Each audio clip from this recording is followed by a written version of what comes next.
everyone, this is Kira and welcome back to Saving for My Happy Place, or welcome if you're new. In today's video, I'm going to be doing a budget with me for the beginning of April.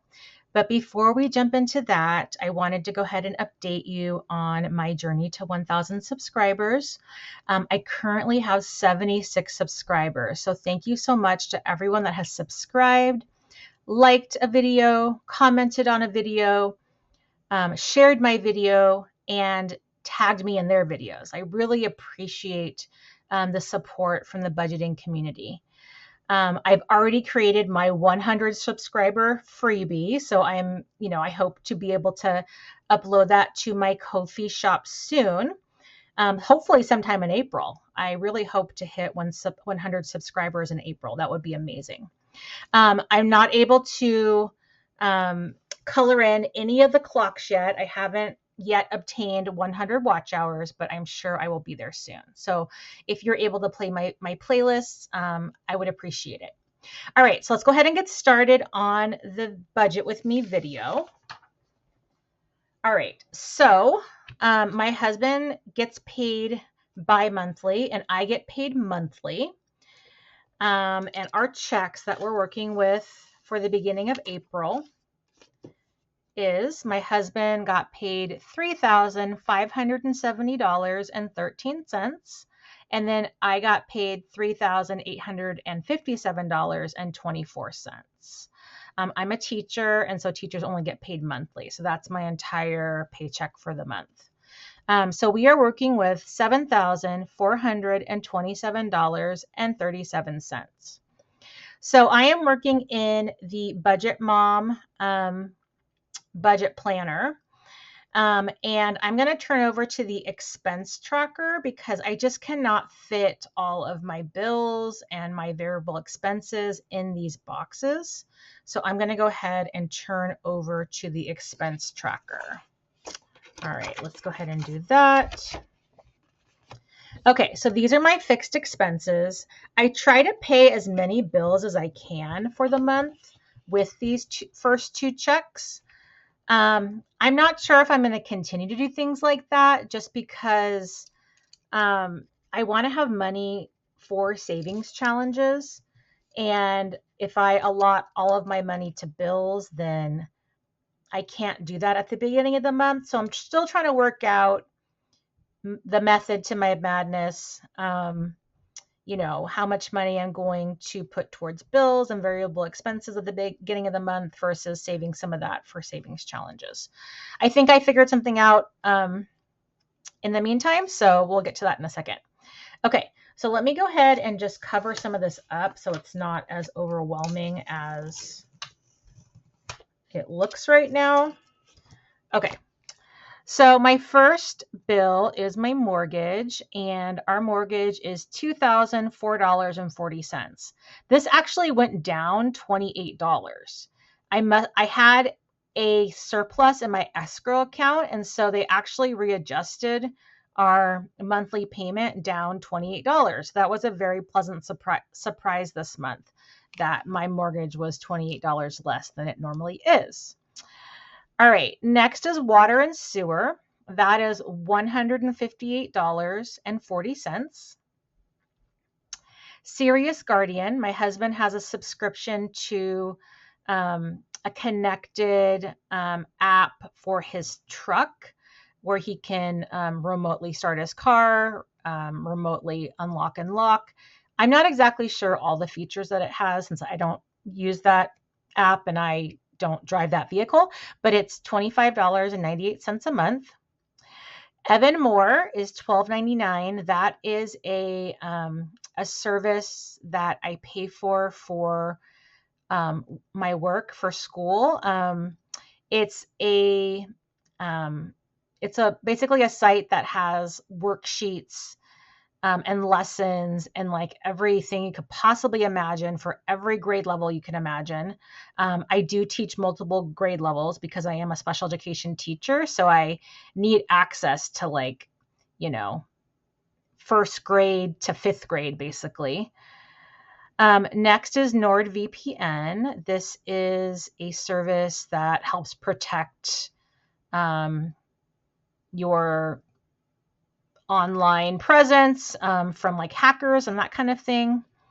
My electric bill, I put away $340, or I budgeted $340, but my actual electric bill was $204.29. And the reason that I pay more is because in the summertime, our electric bill is very expensive. We live in a really older home and we don't have central heating and cooling. And so I don't know if that's why it's so expensive. We have, like room air conditioners and space heaters and that kind of thing. So I'm not sure if that's why our bill is so expensive. Obviously, I live in Southern California, so just living in a really hot environment, we have to run our air conditioners a lot in the summertime. And so I need to have extra money so that when our bill is very high, I have a sinking fund for that. All right, I drive a Toyota and my car payment is $543.77. Our gas bill, I put away, or I budget $92. Our bill this month, though, was $71.48. E's Xbox is $9.99 a month. And you will be happy to know I did mention in my last budget with me, or one of my budget with me's at the beginning of March, I also had an Xbox account that I wasn't really using. So I did get my husband to cancel that. So I no longer have that additional $9.99 a month charge for myself. My husband's Xbox is $19.99. So this is for Game Pass, and E has a like lower level Game Pass subscription. And then my husband and my son have like the highest one. So his is $19.99 a month.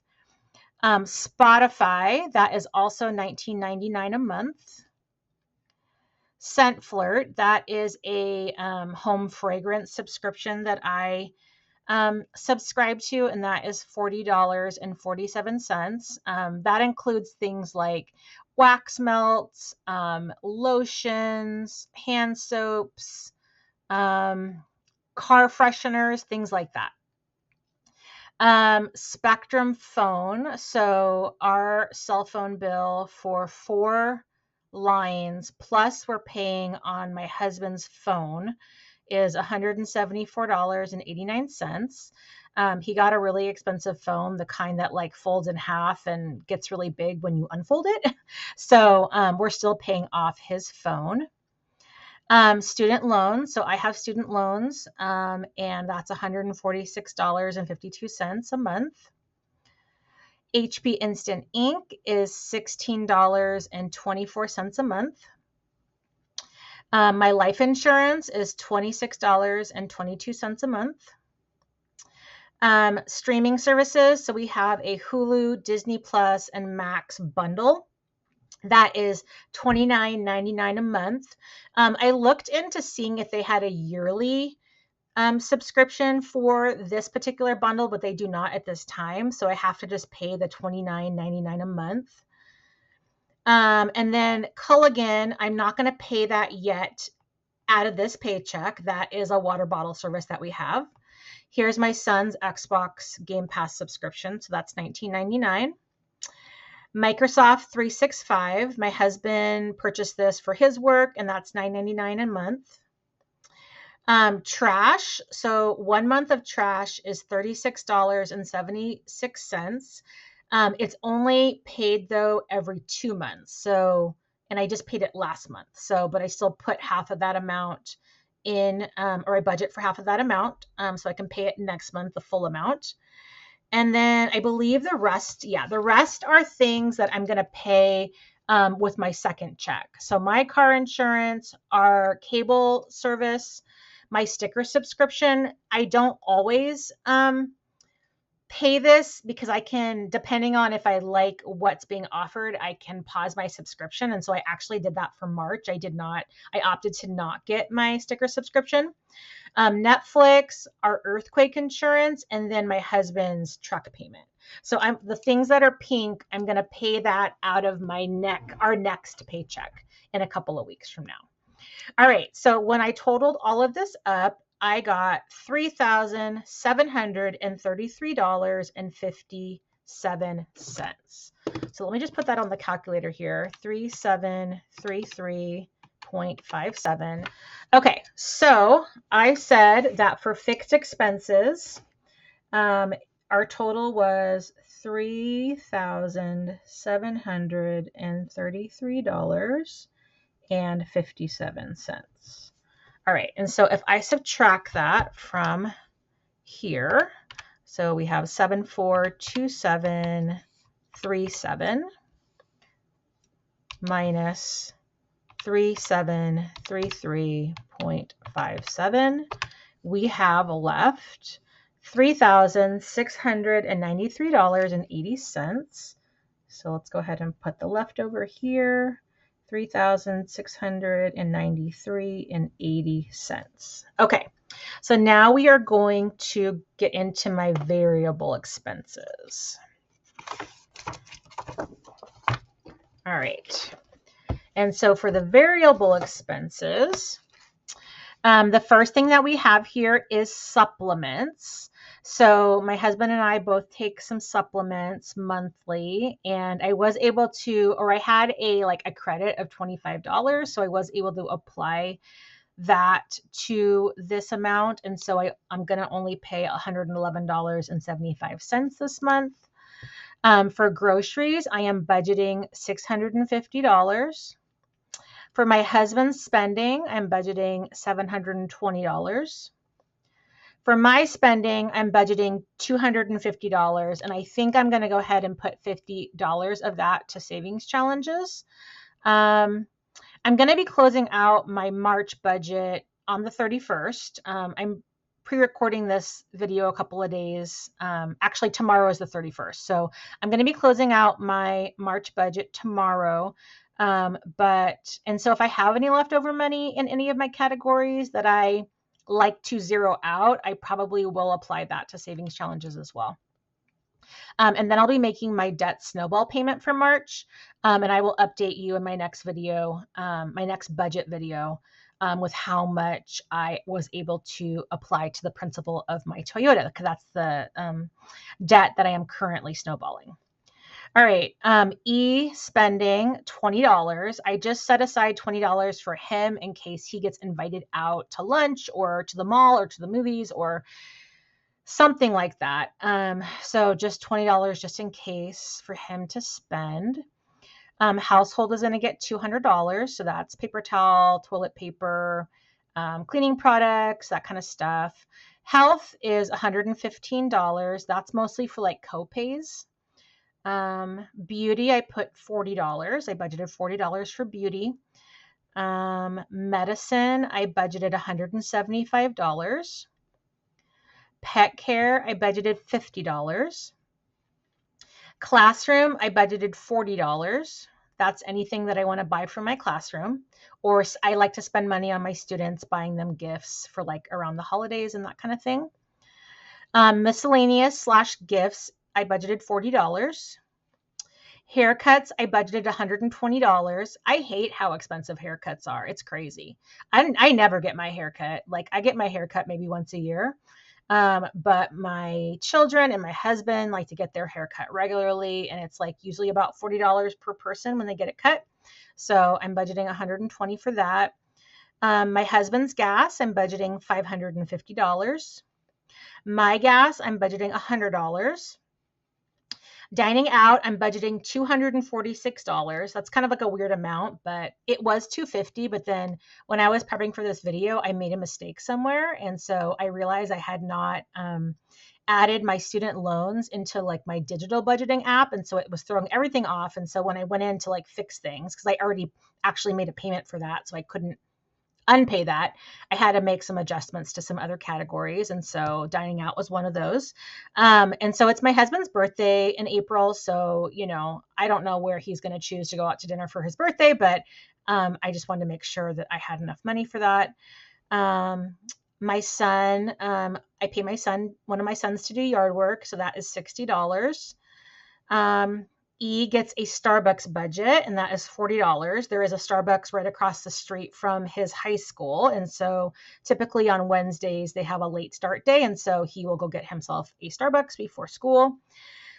E's sticker chart is $20. So I had to start a sticker chart with E because he was not taking his medicine regularly like he was supposed to. And so I am incentivizing him to make sure that he is taking his medicine.